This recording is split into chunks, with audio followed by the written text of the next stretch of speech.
जय माता रानी की। राधे राधे दोस्तों, आप सब कैसे हैं। माता रानी की कृपया आप सब पे सर्वदा बनी रहे। चैत्र नवरात्रि आने वाली है। चैत्र नवरात्रि में माता रानी के 9 रूपों की पूजा की जाती है, जिससे माता रानी प्रसन्न होती हैं और मनोकामनाएं पूर्ण करती हैं। चलिए जान लेते हैं नवरात्रि में संपूर्ण विधि से किस प्रकार से हम घर पर माता रानी के पहले दिन की स्थापना कर सकते हैं। वीडियो शुरू करते हैं, वीडियो के अंत तक बने रहिएगा। वीडियो अच्छा लगे तो कमेंट में जय माता रानी जरूर बोलिएगा। चलिए वीडियो शुरू करते हैं। जिस जगह हम माता रानी की स्थापना करेंगे उस जगह को अच्छे से साफ कर लेंगे। साफ करने के बाद से चौकी या पटरा लगा लेंगे। 9 दिन की स्थापना करना है हमें, तो चौकी थोड़ी सी बड़ी हमें लगानी है। उसके बाद से लाल कलर का वस्त्र बिछा लेना है आसन के रूप में। उसके बाद से हम चावल का आसन देते हुए माता रानी की फोटो या मूर्ति को विराजमान करेंगे। तो यहाँ पर मैंने फोटो ले लिया है, तो फोटो आपको नहीं लाने की आवश्यकता नहीं है। अगर पुरानी फोटो है, आपके पास पहले से फोटो है, तो आप उनकी पूजा कर सकते हैं। अगर नहीं है तो आप नहीं लाएं, अगर है तो कोई बात नहीं है, उसी की पूजा आप करिएगा। नहीं लाने की आवश्यकता नहीं रहती हर बार। तो इसके बाद से हम सर्वप्रथम गणेश जी की पूजा करते हैं। तो चावल का आसन देते हुए गणेश जी को भी विराजमान कर देंगे। यहाँ पर मैंने गणेश जी को विराजमान कर दिया है। इसके बाद से हम कलश की स्थापना करेंगे।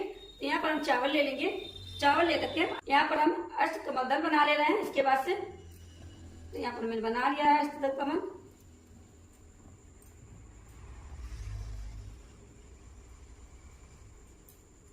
इसके बाद हम कलश की स्थापना करेंगे। कलश आप मिट्टी का ले सकते हैं, पीतल का ले सकते हैं, तांबे का ले सकते हैं, या फिर स्टील का ले सकते हैं। जो भी कलश है आप ले सकते हैं। इसके कंठ में हम कलावा बांध देंगे। यहाँ पर मैंने कलावा बांध दिया है। इसके बाद हम स्वास्तिक बनाते हैं। स्वास्तिक का चिन्ह बहुत ही शुभ माना जाता है, तो स्वास्तिक आप जरूर से जरूर बना लीजिएगा।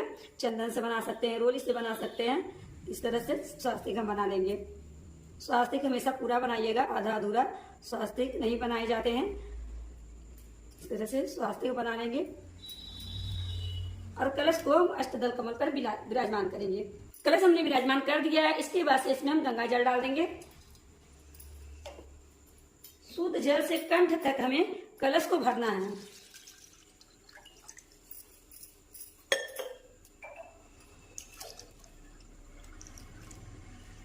हमने कलश को कंठ से भर दिया है। उसके बाद पुष्प डाल देंगे, सुपारी डाल देंगे, हल्दी की गांठ डालेंगे, सिक्का डालेंगे, थोड़ा सी अक्षर डालेंगे, और भी चीजें आप डाल सकते हैं। 5 चीजें तो कम से कम जरूर से जरूर डालनी चाहिए। यहाँ पर मैंने डाल दिया है। इसके बाद से आम के पत्ते ले लेंगे हम और तिलक कर लेंगे। चंदन और रोली से हमें तिलक करना है। यहाँ पर हम तिलक कर लेंगे सभी पत्तों को। कम से कम 9 पत्ते तो होने चाहिए।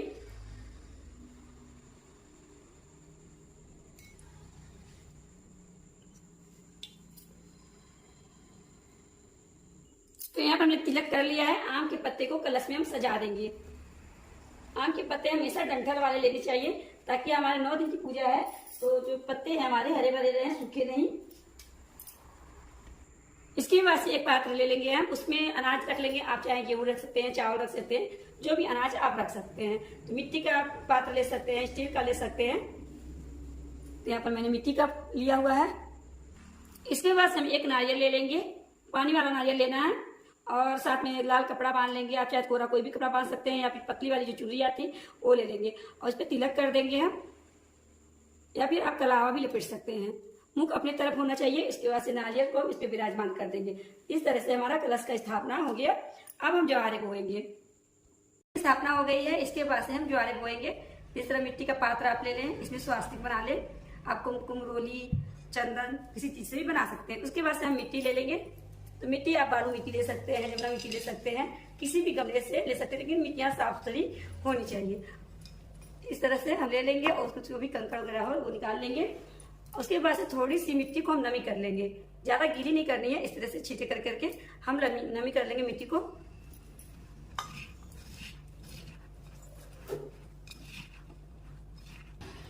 मिट्टियां हमारी नमी हो गई है, आप देख सकते हैं। जो ले लेंगे, तो जो आप रात को ही भिगो लीजिए, या फिर 3-4 घंटे पहले भिगो सकते हैं। तो जो भी जो खराब रहेंगी वो ऊपर आ जाएंगे, उससे निकाल दीजिए आप, और जो अच्छे हैं उसको रहने दीजिए। उसके बाद से हम इसमें से जो निकालेंगे और इस तरह से भुरभुरा देंगे। बहुत ही अच्छी जो हमारी तैयार होंगी। इस तरह से जो को फैला दिए हैं। इसके ऊपर हम सूखी मिट्टियां थोड़ा सा डाल देंगे। ज्यादा नहीं भुरभुरानी है, थोड़ी सी इस तरह से। इस तरह से हम छिड़क देंगे। इसके बाद से हम रोली और चंदन से तिलक कर लेंगे। पूरे पात्र को हमें तिलक करना है।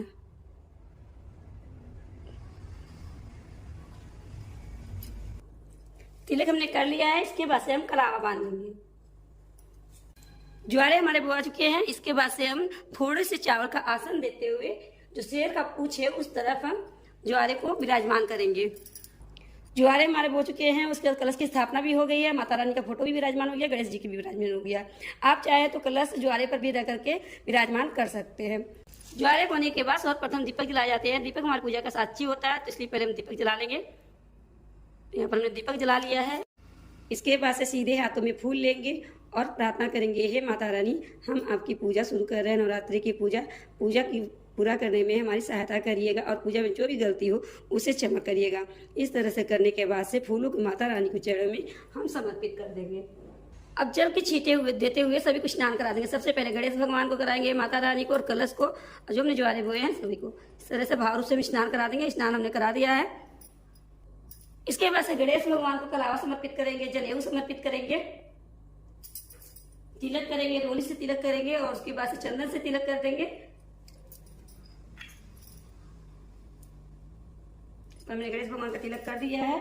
अब हम माता रानी का तिलक करेंगे। माता रानी को रोली से तिलक करेंगे, उनके वाहन को रोली से तिलक करेंगे। जितने भी उनके रूप हैं सभी को हम तिलक कर देंगे।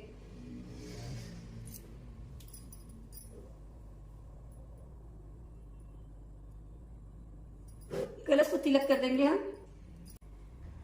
इसके बाद से माता रानी को हम चुनरी समर्पित कर देंगे। चुनरी आप नहीं लाइएगा, पहले भी माता रानी को चुनरी पहले नहीं समर्पित की जाती है। इस तरह हम चुनरी समर्पित कर देंगे। इसके बाद से सुहाग सामग्री हम माता रानी को समर्पित करेंगे। 5, 7, 16 जितना आपका पास सामर्थ्य हो उतना सुहाग सामग्री जरूर समर्पित कर दीजिएगा। यहाँ पर मैंने सुहाग सामग्री समर्पित कर दी है। करने के बाद से माता को फूल समर्पित करेंगे। लाल फूल मिल जाते हैं तो अति उत्तम, नहीं मिलते हैं तो जो भी आपको फूल मिल जाए आप समर्पित कर दीजिए। माता को समर्पित करेंगे, गणेश भगवान को फूल समर्पित करेंगे, जो कलश है वहां पर भी हम फूल समर्पित करेंगे। सभी को हम फूल समर्पित कर देंगे। यहाँ पर मैंने फूल समर्पित कर दिया है। इसके बाद से माता रानी को हम भोग समर्पित करेंगे। तो भोग में आप बतासा, मिश्री, पंचमेवे का भोग आप समर्पित कर सकते हैं। इसके अलावा आप कोई भी ऋतु फल समर्पित कर सकते हैं। यहाँ पर मैंने फल समर्पित कर दिया है। जो भी आपको फल मिल जाए वो समर्पित कर दें। इसके बाद से हम जल समर्पित करेंगे माता रानी को। यहाँ पर मैंने भोग समर्पित कर दी है। इसके बाद से बहुत ही प्रेम पूर्वक से हम धूप दिखाएंगे। सबसे पहले गणेश भगवान को दिखाएंगे, माता रानी को दिखाएंगे, कलश पे दिखाएंगे और जो ज्वारे बोए हैं वहां पर दिखा देंगे। इस तरह से हम धूप दिखा देंगे। इसके बाद से हम छोटा सा हवन करेंगे। तो हवन आप चाहे तो गाय के उपदेश कर सकते हैं, आम की लकड़ी से कर सकते हैं या फिर कपूर से कर सकते हैं छोटा सा हवन। इस तरह से हम कपूर से हवन कर रहे हैं और इस तरह कपूर जला लेंगे। जलाने के बाद से 2 लौंग के जोड़े लेंगे।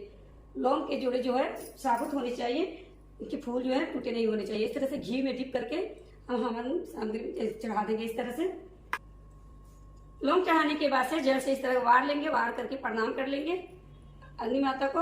और थोड़े से जो है प्रसाद हमने चढ़ाए हैं उसमें से अग्नि को भोग समर्पित करेंगे। अग्नि में भोग समर्पित करने से सीधे कहते हैं देवी देवताओं के पास भोग पहुंचता है। इस तरह से अग्नि में भोग समर्पित कर देंगे। इसके बाद से माता रानी को पान चढ़ाए जाते हैं। अगर आप पान लाए हैं पान चढ़ा दीजिए माता रानी को भोग में। अगर पान नहीं लाए हैं तो बतासा, लौंग, इलायची लेकर के चढ़ा सकते हैं। लेकिन 9 दिन के अंदर आप जब भी पान जरूर चढ़ाइएगा माता रानी को। माता रानी को पान जरूर से जरूर चढ़ाए जाते हैं नवरात्रि में। इसके बाद से हम आरती करेंगे बहुत ही प्रेम पूर्वक से। अम्बे तू है जगदम्बे काली, जय दुर्गे खप्पर वाली, तेरे ही गुनी गावे भारती ओ मैया, हम सब उतारे तेरी आरती ओ मैया, हम सब उतारे तेरी आरती। इस तरह से आप आरती गा सकते हैं या फिर नहीं आती आरती साकर घुमा करके भी आरती आप कर सकते हैं। आरती करने के बाद से माता रानी को दक्षिणा समर्पित करेंगे। दक्षिणा अपने सामर्थ्य के अनुसार समर्पित हमें करना है। पहले दिन प्रथम दिन माता रानी को दक्षिणा समर्पित करना है, उसके बाद आप नहीं करिएगा।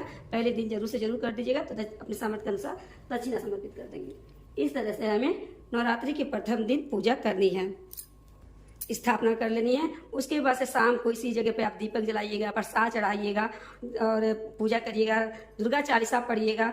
रोज ही, तो हाथों में फूल ले करके हमें दुर्गा चालीसा पढ़नी है या फिर माता रानी की कथा सुननी है। तो यहाँ पर दुर्गा चालीसा की किताब ले लेंगे हम और यहाँ पर बैठ करके आप आराम से पढ़ सकते हैं। माता रानी का दुर्गा चालीसा का पाठ पढ़ेंगे या फिर माता रानी का कथा कोई सुन लेंगे।